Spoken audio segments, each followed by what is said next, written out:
Welcome back everybody. So who watching would like to learn how to wrap up a single rose? This doesn't necessarily have to be for Valentine's Day, by the way. This is something that we would use all year round, even for a birthday, an anniversary, Mother's Day, Easter, or just thinking of you. So if anybody's watching there and you'd like to watch me make a single rose, why don't you comment below? Let us know where you're watching in from, and of course we want to know what the weather is like around the country.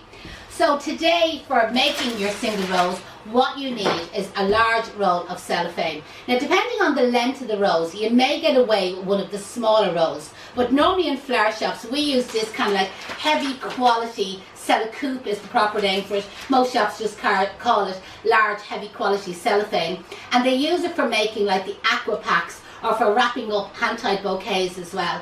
You can get this in biodegradable, so again it's, you know, environmentally friendly. Flower wise, obviously I'm going to use a single rose. The rose I'm using today, the variety of it is called Ever Red, but here at the Case Flower School you'll always hear me recommending the Naomi rose, or even the Ever Red, sorry, not the Ever Red rose, the Freedom rose. Freedom and Naomi, they'd be two very popular roses, especially if you're looking for a good quality long stem rose.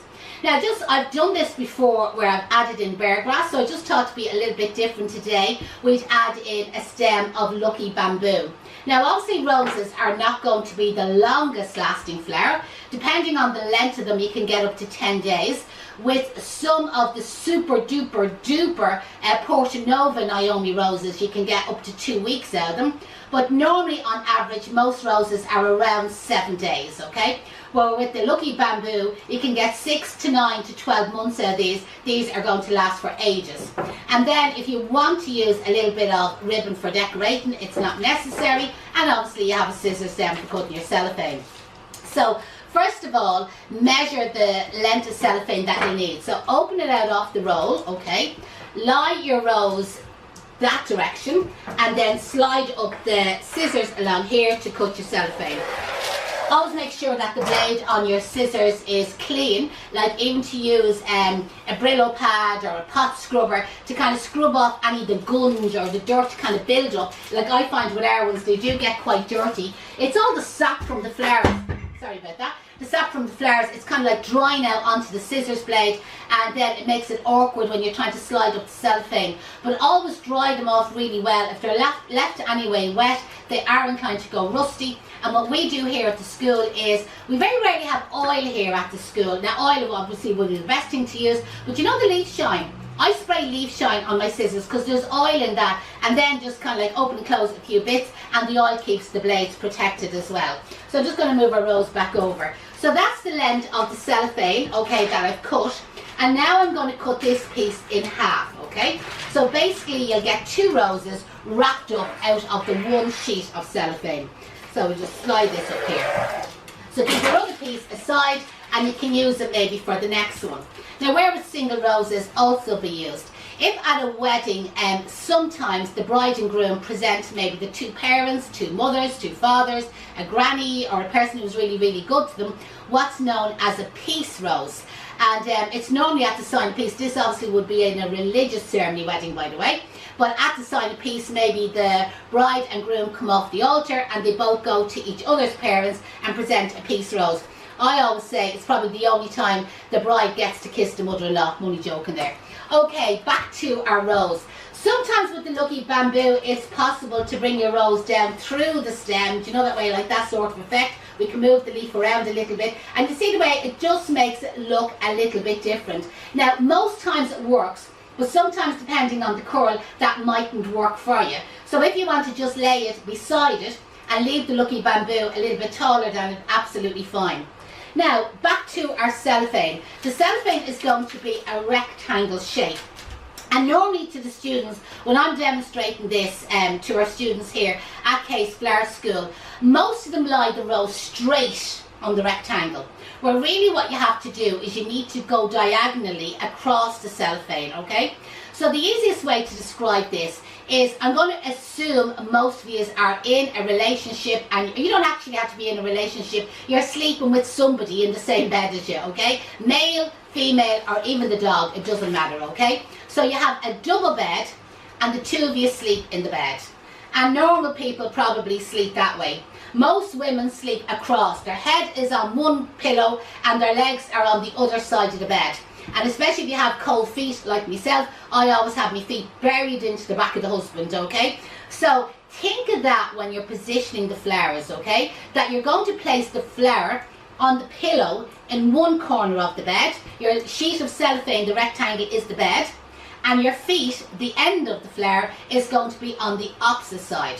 So here I have, because it's hard for you to see it on the clear cellophane, so you need to kind of visualize it. So I have my bed going that direction.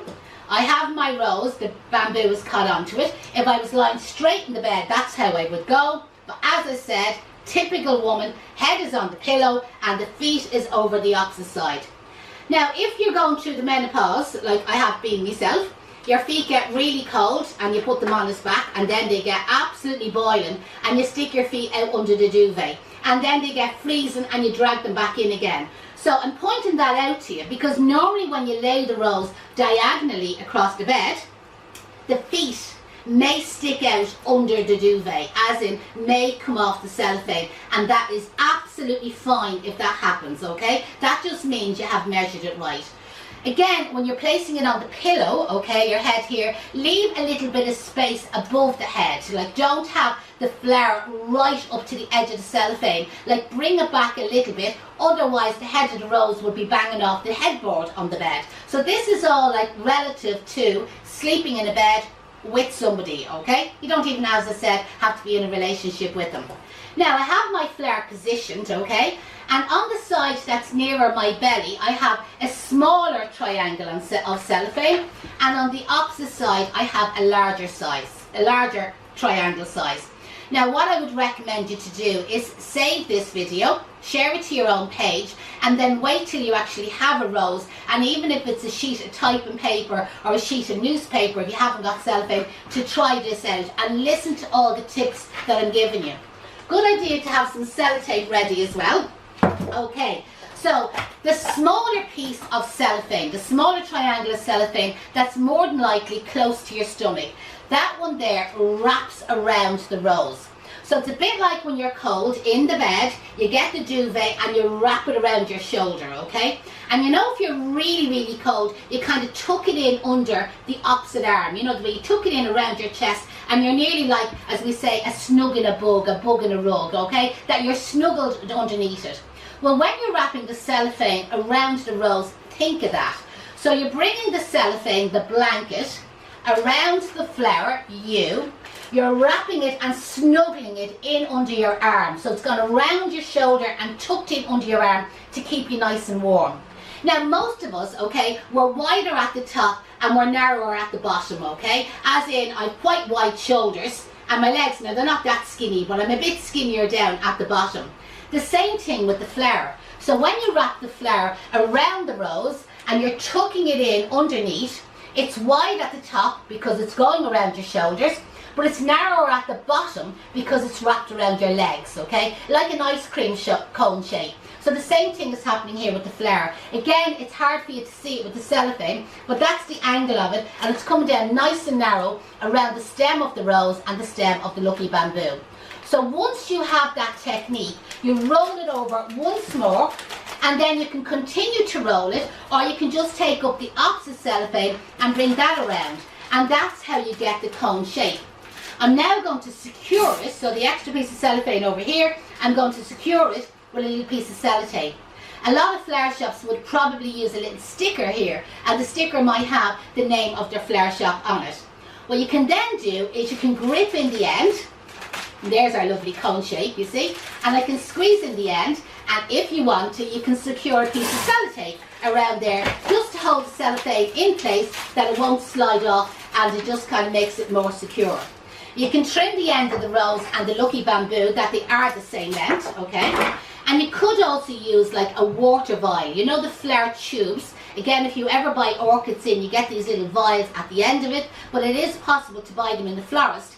And again, you could put your water vial on the end. It has water in it, there's a little rubber lid, and it stops it seeping out. Now for a little bit of decoration, and that looks lovely as it is, okay? But if somebody wants to decorate it, I have this fabulous red, isn't it? Really kind of shiny red. Super red is the name of this one, right? So you can get yourself a length of ribbon, and you can tear it into whatever width you want, okay? I prefer it to be narrower, okay? To me, the narrower the better. So this ribbon kind of tore slightly crooked, so it's narrower on one end and a little bit wider on the other end. That wasn't the plan, okay? I was hoping it tore straight, but that's called a gink in the ribbon. There's nothing that you can do about that. Down the end where I had the sellotape secured, I'm going to sellotape on that piece of ribbon, but sellotape it on a slant, on an angle, okay? And you roll the rose, not the ribbon. So what I'm doing now is I'm rolling the rose in my hand, and can you see the way the ribbon is going around it, okay? If you try to wind the ribbon, it normally doesn't work out right. So you wind up as much as you want, okay? You can cut it off at the top there, or again, you could use the little sticker belonging to the shop, and you could place a little sticker there. So I haven't got a sticker because we're obviously not a flower shop, so I'm just going to secure it with a little piece of sellotape, and the surplus that's left over, I'm just going to trim it. And that's the way of decorating it, you see, with a little piece of ribbon. Now, it doesn't really need a bow, but if you want to make a bow, a simple bow to make is, I know probably a lot of you are thinking about the Barbie bow, okay? But I'm going to do what's called the 3-loop bow. So I'm going to tear off another little piece of ribbon. And this time I'm going to start at the edge of the ribbon and make a little loop, okay? And then I'm going to bend up the ribbon and make a second loop. But when you make the second loop, make sure it looks like a V, okay? That's the peace sign, by the way. So I'm bringing up the ribbon, bringing it back down, and can you see the way I've made that V shape? Now that's important. If you're not getting the V shape at this stage, unravel it and start again. Again, if you save this video, you'll be able to look back on it. I'm now going to bring up the ribbon again, and I'm going to come up into the middle of the V. So I'm coming up into the middle of the V, I'm coming back down again, and you can see the way I've made a third loop. And now I'm going to fold up the ribbon that's left sticking up in the air. So we're going to fold it up and it's left stuck up in the air. Now when I let it go, it's going to fall down. But just where my finger and thumb are clutching them here, do you see the way it's all cut in together? At the very bottom, I'm going to squash it in. You often hear me talking about pleating, gathering, squashing and squeezing. Well, that's what I've just done there, right? I'm going to get a little piece of sellotape. You'll say to yourself, Jesus, she's mad about sellotape today. I'm just going to wrap a little piece of sellotape around that. Now, if you've seen me doing this before, you'll see I would have put a wire on the end there. But obviously with this single rose, I don't want a wire on it. So that's why I used the tape. Now I'm going to squeeze in the sellotape around the end there to make sure it's nice and secure. I'm now going to open out the loops. So with your finger and your thumb, I've no nail on that one.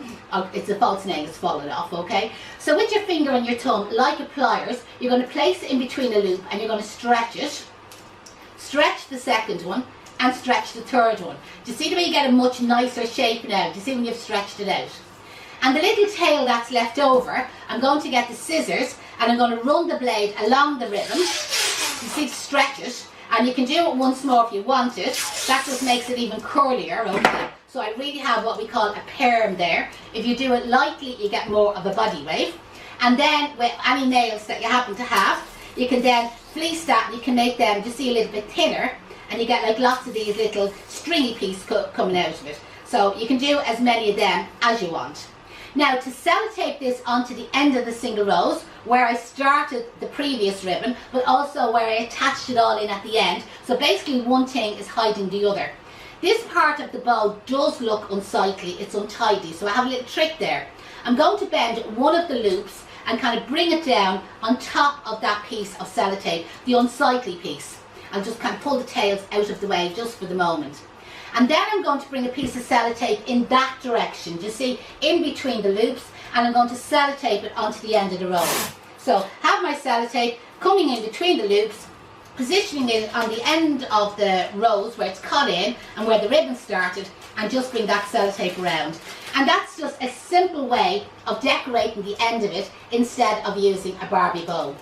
I hope you enjoyed that tutorial. Again, if anybody has any questions at all, place your questions in the comments and I'll respond back to everyone throughout the day. Even if you're watching at a later stage, I'll always get a notification. Remember, if you have any questions at all regarding professional training courses to be a florist, why don't you drop us an email, info@flowerschoolireland.com. And remember, if you're unemployed, employed or even self-employed, there's lots of funding grants available. And again, you'll probably find that your courses may cost you very little, and anybody that's unemployed, your course is probably completely free. So drop us an email to get all that information. Hope you enjoyed the tutorial. My name is Janette, I'm from Case Flower School, and listen, don't forget to click share, we really appreciate it. Thanks a million.